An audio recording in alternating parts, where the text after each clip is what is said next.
Right now I'm next to Katie. Number one, Katie is, I love Katie. I love Arnold. She's very exciting to be with. And I really didn't know that much about Katie until her background. I just knew her as a very fun-loving, happy-go-lucky, great hugger person. That's all I knew. And then she said she wants to talk about her some of her health issues or emotional issues. And I said, "You're my guest, but let me just talk to you briefly." So she took me outside, and I was very inspired by her story.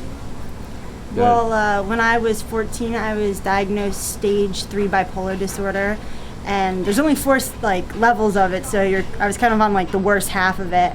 My dad noticed it in me when I was 12 and then took me in because I would be really happy, really psycho happy, and then I'd crash and I would just be crying, hysterically upset. I was really suicidal when I was 14, 15, and it continued for a while. It would mellow out at times, but it would come back, and I just was not level, which was the problem. I was either up or down, and when I was down, I was really down. So.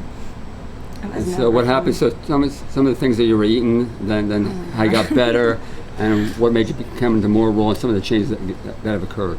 Well, that's a mouthful. I ate really bad food. I ate lots of fast food, which isn't really food.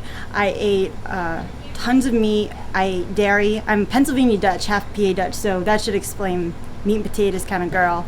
Lots of salt, lots of refined sugar. I would go at 2 in the morning to get a chocolate bar, and that is not an exaggeration. It's happened before, lots of times.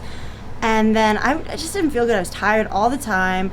I was not really that happy. I was stressed out. I go to art school and was busy and not eating or sleeping properly. I couldn't even sleep when I wanted to because I was either up or down, but never at the right time.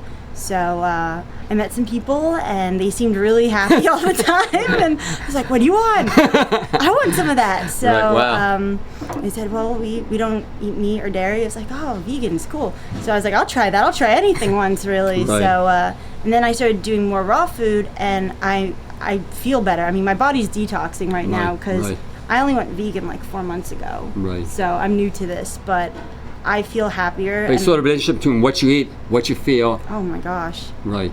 I feel happy. I feel stable. That's the most important thing is I'm not always up anymore and I'm not always down. I'm just kind of normal now. So that's great. And you notice the difference when you go off the lifestyle push, when you go eat a donut at a bakery or something like that.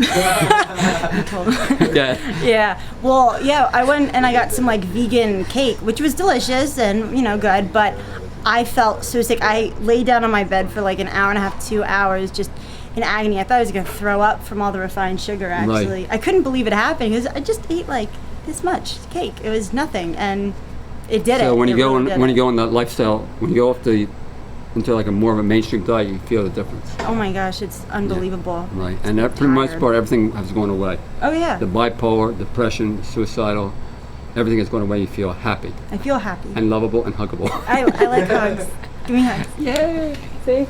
This is what raw foods do for you. That's what raw foods do for you. That's right. You want to hug all the time. I want to hug all the time. And we want to hug him all the time. Oh, good.